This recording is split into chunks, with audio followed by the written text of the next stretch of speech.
बयनिसिमबो आंनि अननाय आरो गाहाम हामलायनायखौ बावहरनानै आं दिनैनि कन्टेन्टखौ जागायनो नाजानाय जाबाय। मिजिंथियो नोंथांमोना आनान गसाइनि अननायाव मोजाङैनो दङ। दिनैनि कन्टेन्टआव आं स्पेसियेलि थांनाय 2020 मायथाइनि 27 जानुवारियाव बिटिआर मुंनि मोनसे गोजोन गोरोबथा बर'फोरनि गेजेराव जादोंमोन। बे गोजोन गोरोबथानि समनिफ्रायनो बिटिसिनि मोनखानाय 39टा डिपार्टमेन्टनि गेजेराव 10टा डिपार्टमेन्ट थामहिनबा 16 डिपार्टमेन्टखौनो बिटिसि सरकार थामहिनबा प्रमद बर'नि दैदेननाय इउपिएल सरकारा बेफोर पावारफोरखौ डिसिनि आखायाव गथायनाय जादोंमोन। थामहिनबा आसाम सरकारनि आखायाव गथायनाय जादोंमोन। बे गथायनाय डिपार्टमेन्टफोरखौ दिनै 5 बोसोर बिटिसिआव डिसिफ्रानो सालायबोबाय थादोंमोन। खोब दुखुनि खोथा, बे 16 डिपार्टमेन्टनि गासै अनसुंथाइ होनायनि गासै गोहोआ डिसिनि आखायाव दंजोबोमोन आरो डिसिआ बे 10टा डिपार्टमेन्टआव गावनि गोसो बादियै बेफोर अनसुंथाइखौ बिथांमोना होबोदोंमोन।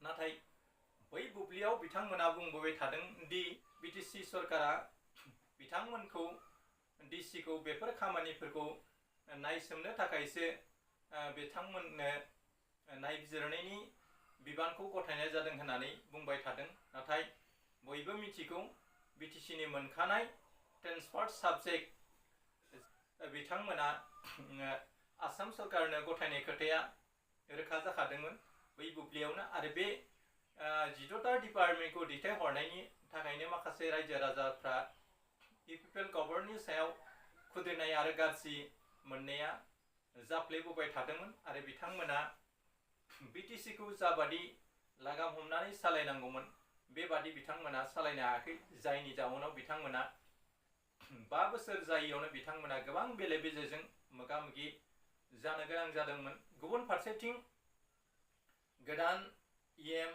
एमसिएलएफ्रा बिटिसिनि थाखानाय पावारफोरनि सायाव मोजां गियान गैयैनि जाउनाव आरो बिथांमोना बिटिसिनि जि गोहो बे गोहोफोरनि पावार एन्ड फांसनखौ मिथियैनि जाहोनाव बेफोरबादि गुबुंले आबहावाया जोंनि गेजेराव बारबाय थादोंमोन आरो बिथांमोना गोरजिया सरकार दानांनायनि जाउनावनो दिनैनि बुब्लियाव बिथांमोननि गभर्नमेन्टआ फेइलार जादों आरो फेइलार जानायनि मेन जाहोनानो जाहैबाय बिथांमोना मोनखानाय 39टा डिपार्टमेन्टनि 10 डिपार्टमेन्टखौ आसाम सरकारनो गथायनायानो बिथां प्रमद बर'नि बयनिख्रुइ देरसिन लोरबां गोहो आरो बिथाङा हेमन्त बिश्व शर्माया जि बुङो बेखौनो बिथाङा खालामोमोन। मानोना गासै बिटिसिनि डेभेलपमेन्टनि साबिखाथिया हेमन्तनि आखायावमोन। हेमन्तआ गोसोबादि प्रमद बर'खौ फिदिंदोंमोन आरो प्रमद बर'आ हेमन्त बिश्व शर्मानि आखाइनि फुथुला जानानै 5 बोसोर बिटिसिआव लोरबां सासन खुंनो गोनां जादोंमोन आरो बे 5 बोसोराव जेसेबां डेभेलपमेन्टनि फान्डफ्रा बिटिसिआव मावफुंजानांगौमोन आरो जाबादि रांफोरखौ बिथांमोना प्रपार इउटिलाइज खालामनांगौमोन बेबादि खालामनो हायाखै। जायनि जाउनाव कौटि कौटि थाखाफ्रा बिटिसिनिफ्राय थांफिननायखौ जों ससियेल मिडिया आरो बायदि फोसाव बिजोंफ्राव नुनो मोनदों। दा खोब मोजांनि खोथा, बैथि 2025नि 22 सेप्तेम्बराव जानाय बिसायख'थियाव बिपिएफआ एबसुलुट मेजरिटि मोननानै बिथांमोना सरकाराव फैबाय आरो सरकाराव फैनायनि सानसे सिगाङावनो बिथां हाग्रामा महिलारिया प्रमद बर'आ थामहिनबा बिटिसि सरकारा हरनाय 16टा डिपार्टमेन्टखौ बिथाङा समाय लानायनि सानसे सिगाङावनो बेफोरखौ फिदिंनानै लाबोफिननो हाबाय। बियो जोंनि थाखाय खोब गोग्गाथावना खोथा आरो बेफोर डिपार्टमेन्टनि जै आथिखालाव इएम आरो एमसिएलएफ्रा गावसिनि गोहो बादियैनो बेफोर डिपार्टमेन्टफोरखौ सालायनो हासिगोन। थामहिनबा स्किम फान्डफोरखौ प्रपार इउटिलाइज खालामनो हासिगोन। बेयो जोंनि थाखाय खोब मोजां लैखोन। दा बिथांमोना बुंबाय थादोंमोन बिटिसिनि मोनबो गोहोखौ जों आसाम सरकारनो हरनाय जायाखै आरो बेफोर डिपार्टमेन्टखौ मोजां रोखोमै सासन खालामनो थाखाय डिसिनोसो बे 16टा डिपार्टमेन्टखौ गथायनाय जादोंमोन होननानै बुंबोबाय थादोंब्लाबो दिनै जलंगानि मावजि बुन्दाया दिनै जोंनि मेगनाव रोखा जाबाय। मानोना 4 सेप्टेम्बर खालि आसामनि chief minister doctor Himanta Biswa शर्माया बिटिसिनिफ्राय दैखोनानै लांखारनाय 16टा डिपार्टमेन्टखौ फिन बिटिसिआव हरफिननाय जाबाय। थामहिनबा हाग्रामा महिलारिनि सरकारनो दैथायहरफिननाय जाबाय। बे खोथाखौ नटिफिकेशननि गेजेरजों रोखा खालामबाय आरो बिथाङा ससियेल मिडियायाव फैनानैबो बेफोरनि खोथाखौ बुंबाय। मानोना बै समाव 16टा डिपार्टमेन्टखौ आसाम सरकारा दैखोनानै लांदोंमोन आरो बेखौ डिसिनि जोहै सासन खालामनाय जादोंमोन होननानै डक्टर हेमन्त बिश्व शर्माया फोरमायथिदों। दा नोंथांमोना हेमन्त बिश्व शर्मानि बुंनाय जि बिबुंथि बेखौ नैबे स्क्रिननि गेजेरजों मिथिना लानो हागोन। ডিচি সকলক কেইটামান বিভাগ চাব দিয়া হৈছিল। যোৱাকালি আমি ডিচি সকলক আমি অলৰেডি অৰ্ডাৰ দিছোঁ যে এতিয়াৰ পৰা ডিচি সকলে বিটিচিৰ কাম কাজ নাচায়। মই হাগ্ৰামা মহিলাৰ লগত 16টা বিভাগ ডিচি সকলক কেইটামান বিভাগ চাব দিয়া হৈছিল। যোৱাকালি আমি ডিচি সকলক আমি অলৰেডি অৰ্ডাৰ দিছোঁ যে এতিয়াৰ পৰা ডিচি সকলে বিটিচিৰ কাম কাজ নাচায়। जोङो गोबां बिथिङाव जोंनि माखासे थांनाय बुब्लिनि सरकाराव थानाय दैदेनगिरिफ्रा नंखाय खोथा बुंनानै बिथांमोना 16 डिपार्टमेन्ट दैखो जालांनाय खोथाखौ नंखाय होननानै फोरमान होबाय थानो नाजादोंमोन। नाथाय दिनैनि बुब्लियाव बेयो रोखा जाबाय। दा माबे डिपार्टमेन्टखौ बिटिसिनिफ्राय दैखोनानै लांनानै आसाम सरकारा डिसिनि सोयै बिटिसिआव सासन खालामदोंमोन बा फान्डफोरखौ इउटिलाइजेसन खालामदोंमोन। दा बेफोरखौ आं फारियै नोंथांमोननो फोसावनाय नटिफिकेशननि जै बैफोर डिपार्टमेन्टआ मामोन बेखौ आं फरायथिनानै होनाय जाबाय। बिटिसिनिफ्राय दैखारनानै लांजानाय जि डिपार्टमेन्टफोर बे डिपार्टमेन्टआ जाबाय सेथियावनो दंमोन 1 agriculture including agricultural education and research protection against pest and prevention of plant disease. Second, sericulture. Third, education, that is to say primary education, higher secondary including vocational training, adult education, college education, general. Fourth, fisheries. 5, One-side and rural development. 6, health and family welfare. 7, public health engineering. 8, social welfare.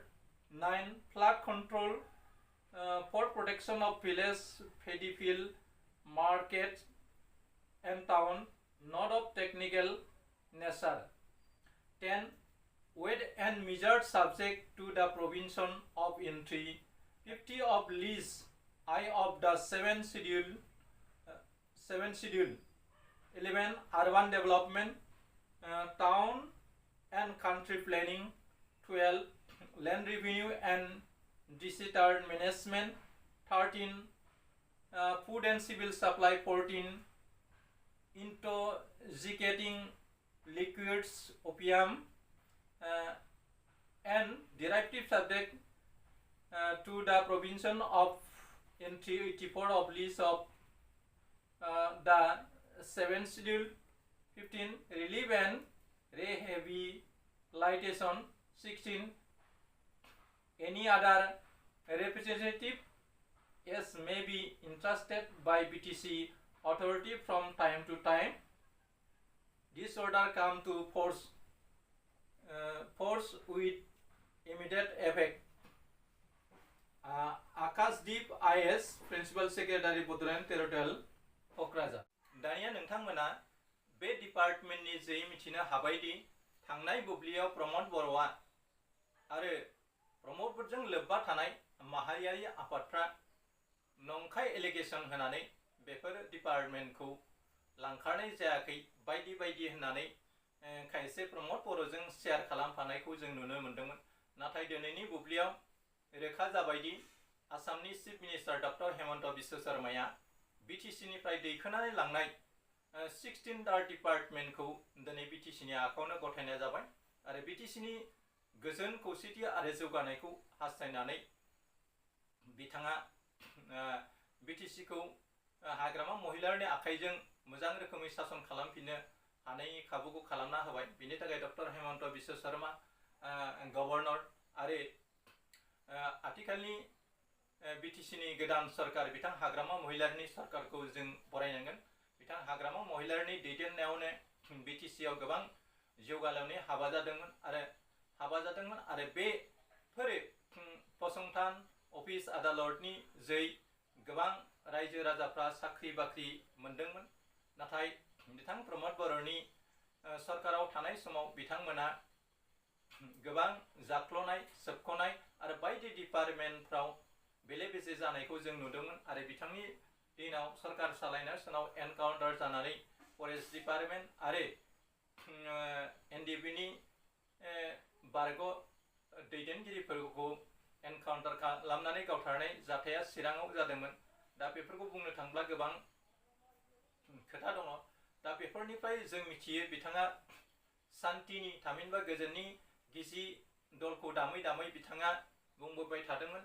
BTC आव जों गोजोन खौसेथिखौ रैखा खालामबाय आरो BTC आव गोबां जौगानाय जाबाय होनदोंब्लाबो नुनो मोनोदि बिथां प्रमद बर'नि दिनाव BTC आव मोनबो जौगानायनि हाबाफारि लानायखौ जों नुनो मोनाखै। मानोना बिथाङा मख'थावना रोखोमनि फसंथानफोरखौ गायसननो हायाखै। इभेन बिथाङा 5 बोसोरनि उनाव बर' कसारी वेलफेयार काउन्सिलनि जि सिमा आरो इलेक्सनफोरखौ मोजां रोखोमै मावफुंनानै होनो हायाखै आरो BTR नि माखासे दफाफोरखौ बिथांमोना बे 5 बोसोरनि गेजेराव मावफुंनानै होनांगौमोन।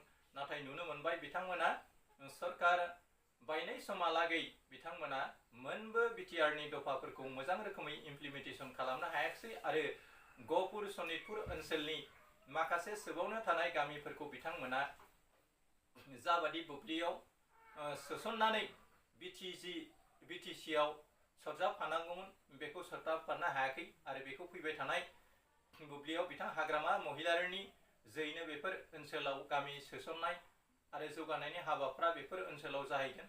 बिनि थाखायनो रायजो राजाफ्रा सांग्रां जानांगोन आरो बिथां हाग्रामा महिलारिनि जि दैदेननाय सरकार बिनि सायाव फोथायना लाखिनानै जों गोजोन खौसेथिखौ लाखिनानै जोंनि दावगानायखौ जोङो हास्थायनांगोन।